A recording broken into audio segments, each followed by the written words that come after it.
ओम शांति। आज बाबा के 14-9-20 के महावाक्य हैं। सबसे पहले हम मुरली का सारांश सुनेंगे। यह सच्ची सच्ची पाठशाला का सत्य संग है, जो संग तुम्हें पार उतार देता है। दुनिया ने सुख दुख के लिए कहा कि सुख दुख भगवान ही देता है, जबकि बाबा के ज्ञान से हम ये समझ आ गई हैं कि परमात्मा कभी दुख नहीं दे सकते। वो तो सुखों का रास्ता दिखाते हैं। सुख दुख हमारे कर्मों का खेल है। आगे बाबा ने कहा कि कोई गुनाह किया है जो यह मेरे साथ हो रहा है, ऐसा कभी नहीं सोचना है। लेकिन यह भी ड्रामा का एक पार्ट है। ये ड्रामा बना बनाया है, इसलिए ड्रामा की हर सीन को देखने के लिए सहनशीलता का गुण धारण करना है। माया के विघ्न भी पड़ेंगे। विश्व की बादशाही ऐसे तो मिलेंगी नहीं, उसमें तो मेहनत लगेगी। बाबा कहते हैं, तुमने मुझे बुलाया कि इस दुख की दुनिया से अब ले चलो, तो अब मैं लेने आया हूँ। मेरा सुनना चाहिए ना, अच्छी मत लेनी चाहिए। और सत्संगों में हम एम ऑब्जेक्ट कोई नहीं होता है। तो इस सच्ची पाठशाला में बाप हमें सृष्टि के आदि मध्य अंत का ज्ञान भी देते हैं, एम ऑब्जेक्ट भी सुनाते हैं। तो हमें इस बात की खुशी होनी चाहिए।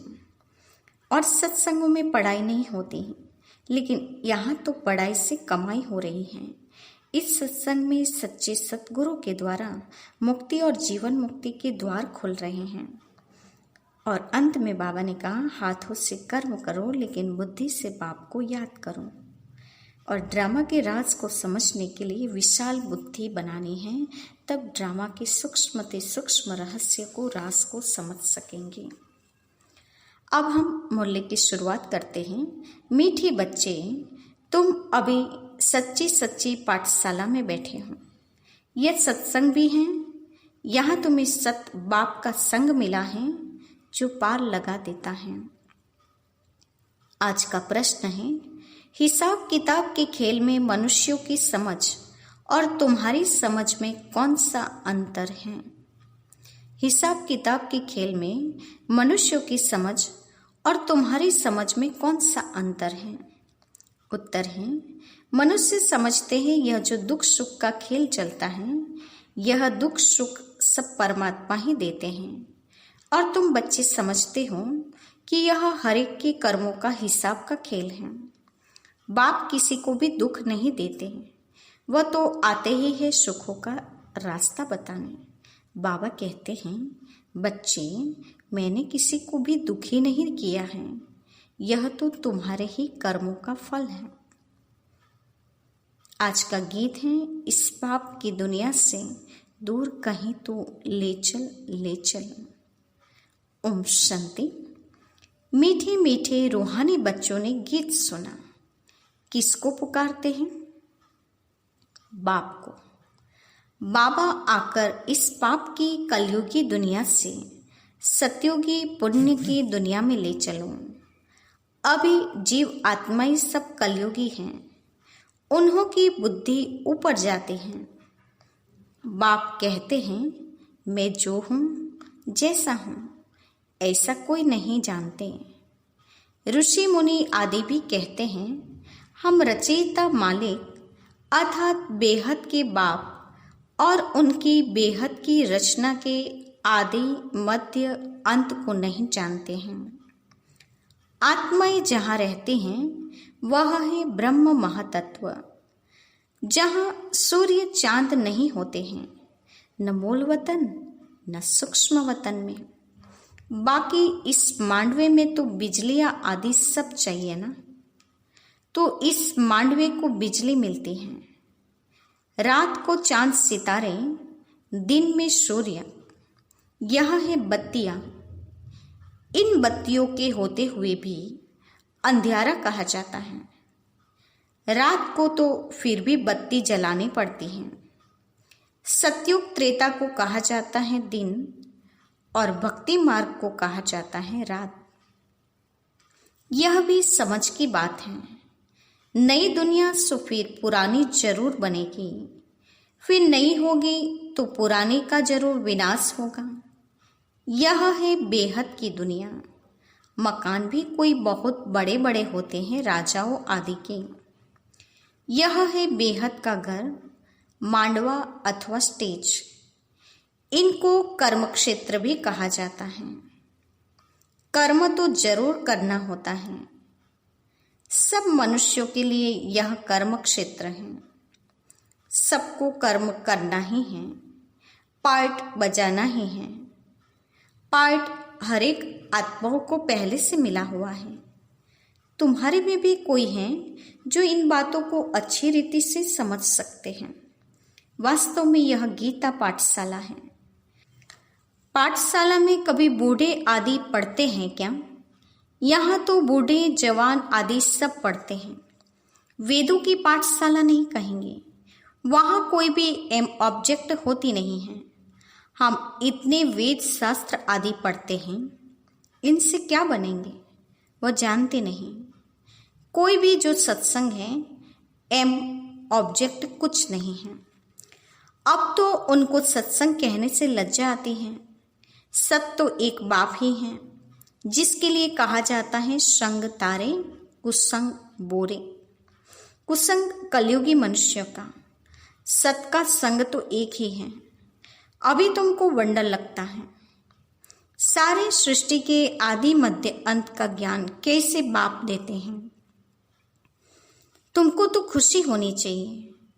तुम सच्ची सच्ची पाठशाला में बैठे हो।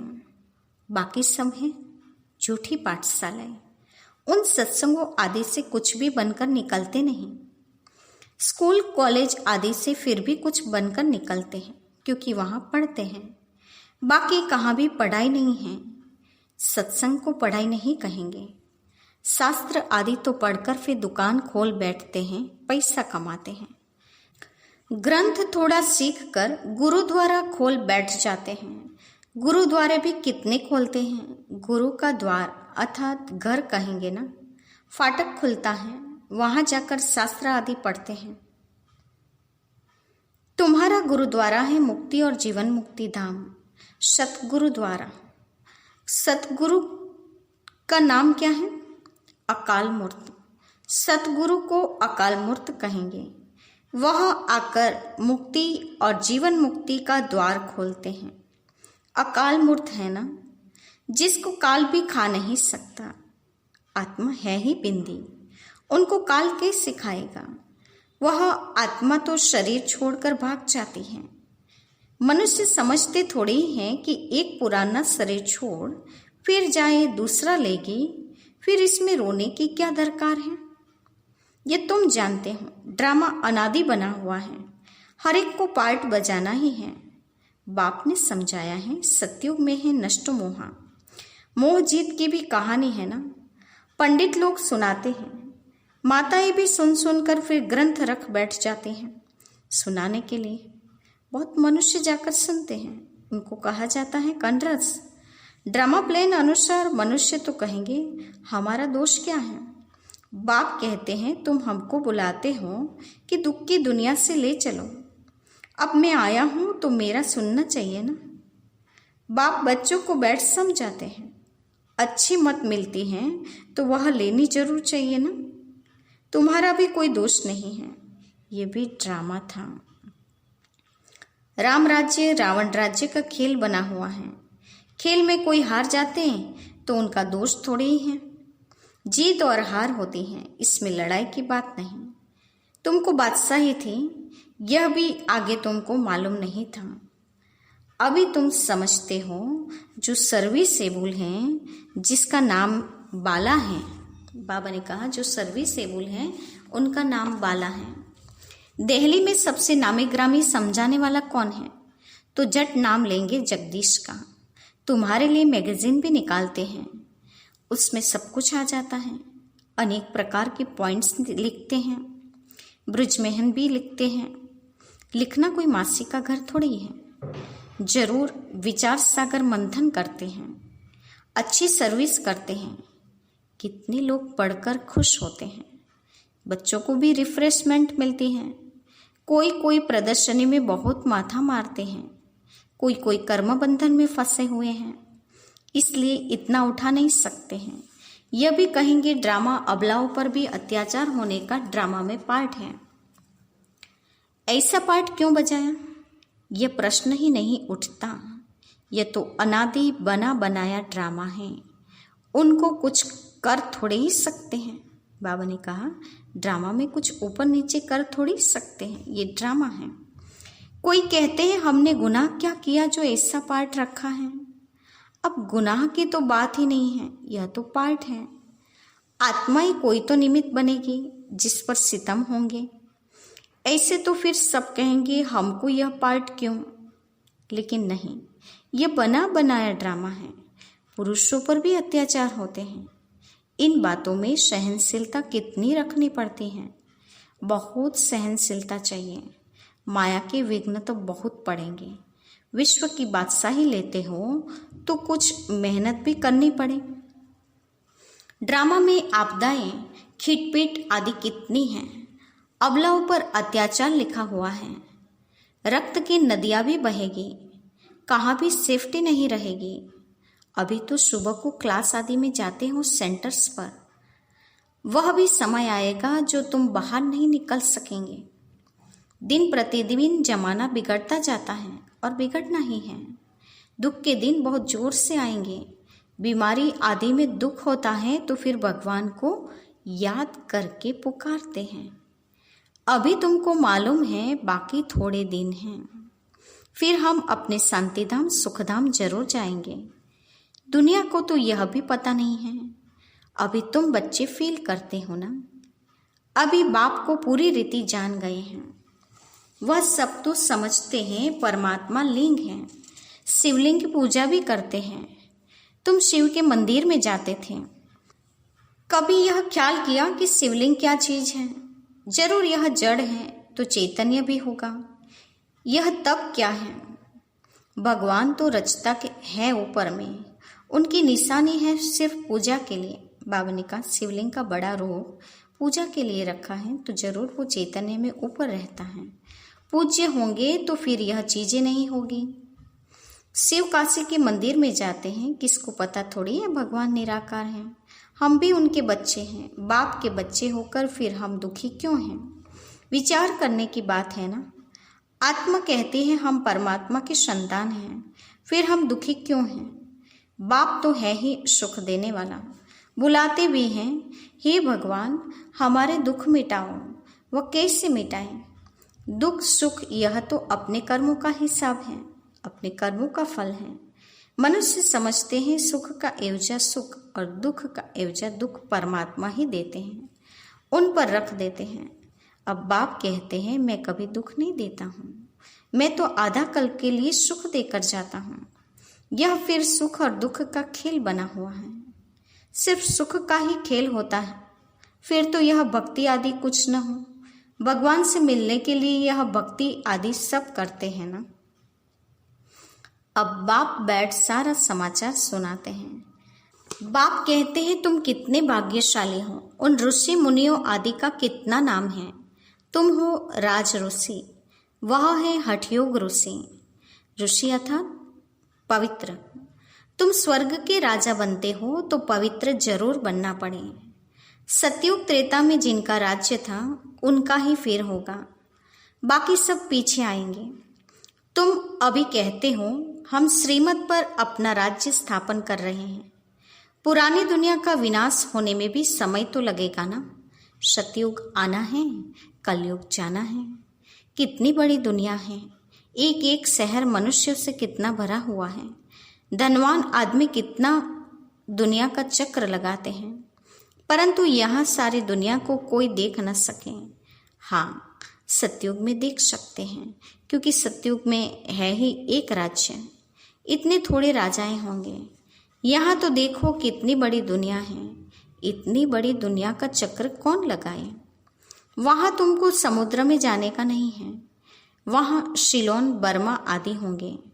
नहीं, कुछ भी नहीं। यह कराची नहीं होगी। तुम सब मीठी नदियों के किनारे पर रहते हो। खेती बाड़ी आदि सब होती हैं। सृष्टि तो बड़ी होती है। मनुष्य बहुत थोड़े रहते हैं, फिर पीछे वृद्धि होती रहती है। फिर वहां जाकर अपना राज्य स्थापन किया। धीरे धीरे हब करते गए, अपना राज्य स्थापन कर दिया। अभी तो सबको छोड़ना पड़ता है। एक भारत ही है जिसने किसी का भी राज्य छीना नहीं है, क्योंकि भारत असल में अहिंसक है ना।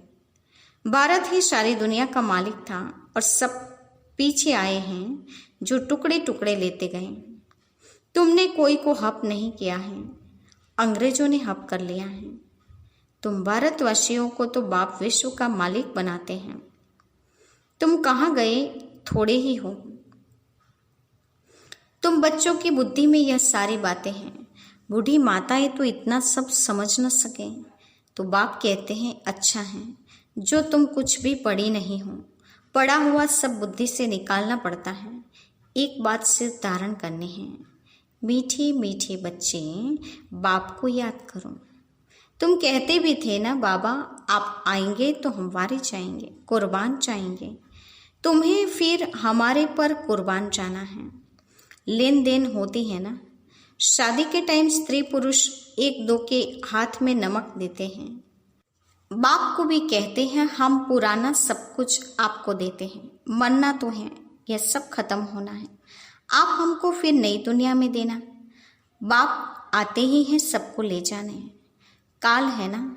सिंध में कहते थे यह कौन सा काल है जो सबको भगाकर ले जाते हैं।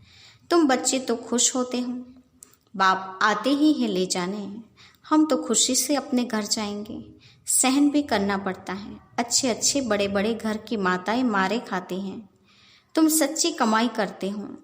मनुष्य थोड़े ही जानते हैं वह है ही कलयुगी शूद्र संप्रदाय।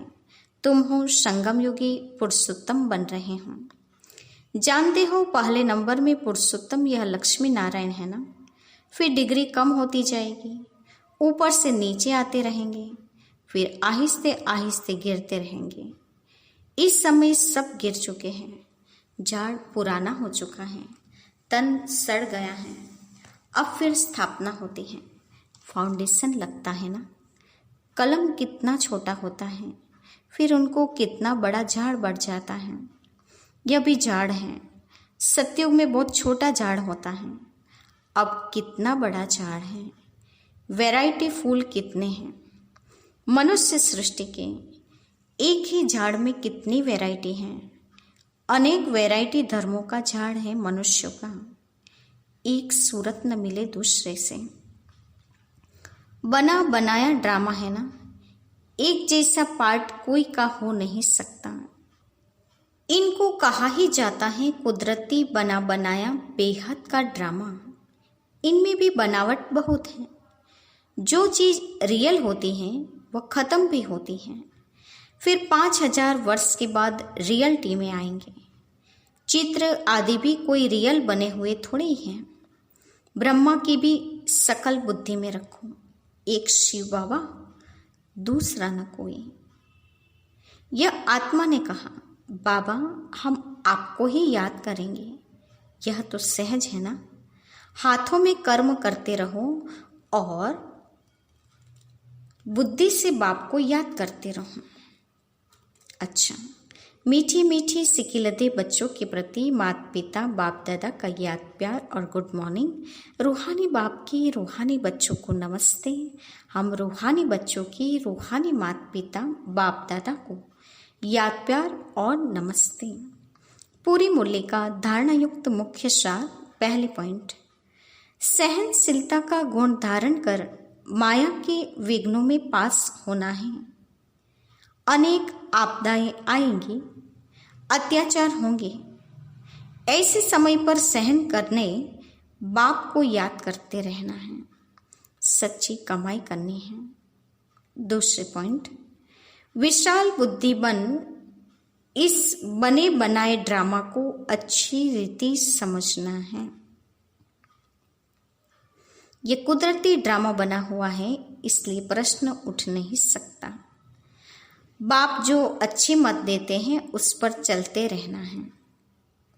आज का वरदान है, बाप समान वरदानी बन, हर एक के दिल को आराम देने वाले मास्टर दिलाराम भव।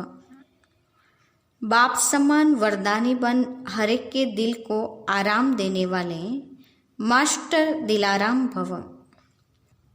वरदान का स्पष्टीकरण है, जो बाप समान वरदानी मूर्त बच्चे हैं वो कभी किसी की कमजोरी को नहीं देखते, वह सबके ऊपर रहमदिल होते हैं। जिससे बाप किसी की कमजोरियां दिल पर नहीं रखते, ऐसे वरदानी बच्चे भी किसी की कमजोरी दिल में धारण नहीं करते। वे हर एक के दिल को आराम देने वाले मास्टर दिलाराम होते हैं। इसलिए साथी या प्रजा सभी उनका गुणगान करते हैं। सभी के अंदर से यही आशीर्वाद निकलती है कि यह हमारे सदा स्नेही सहयोगी हैं। आज का स्लोगन है, संगम युग पर श्रेष्ठ आत्मा वह है जो सदा बेफिक्र बादशाह है। संगम युग पर श्रेष्ठ आत्मा वह है जो सदा बेफिक्र बादशाह है। आज के मुख्य पॉइंट्स हैं, हमने इस सच्ची पाठशाला में सत का संग किया है, इसलिए कुसंग से बच गए हैं। इस पाठशाला में बाबा ने सृष्टि के आदि मध्य अंत का ज्ञान देकर ड्रामा के राज को समझा दिया, तो हमें खुशी में रहना चाहिए। और कुछ न समझो तो भी इतना याद रखो, मेरा तो एक शिव बाबा, दूसरा न कोई। माया के विघ्न को पार करने के लिए सहनशीलता का गुण धारण करना है। सुख और दुख कर्मों का हिसाब किताब है, अपने ही कर्मों का फल है, ये बुद्धि में सदा समझना है। बाप आए हैं घर ले जाने, तो हम खुशी से घर जाएंगे। बाप समान वरदानी बच्चे सदा रहमदिल बन किसी की कमजोरी को दिल में धारण नहीं करेंगे और दूसरे के दिल को आराम देने वाले मास्टर दिलाराम बन साथी और प्रजा उनका गुणगान करती हैं और उनके मुख से सदा निकलता है, हमारे सदा स्नेही और सहयोगी हैं। और अंत में बाबा ने बताया, जो बेफिक्र बादशाह की स्थिति में स्थित रहते हैं, संगम युग में वही श्रेष्ठ आत्माएं हैं। अच्छा, ओम शांति।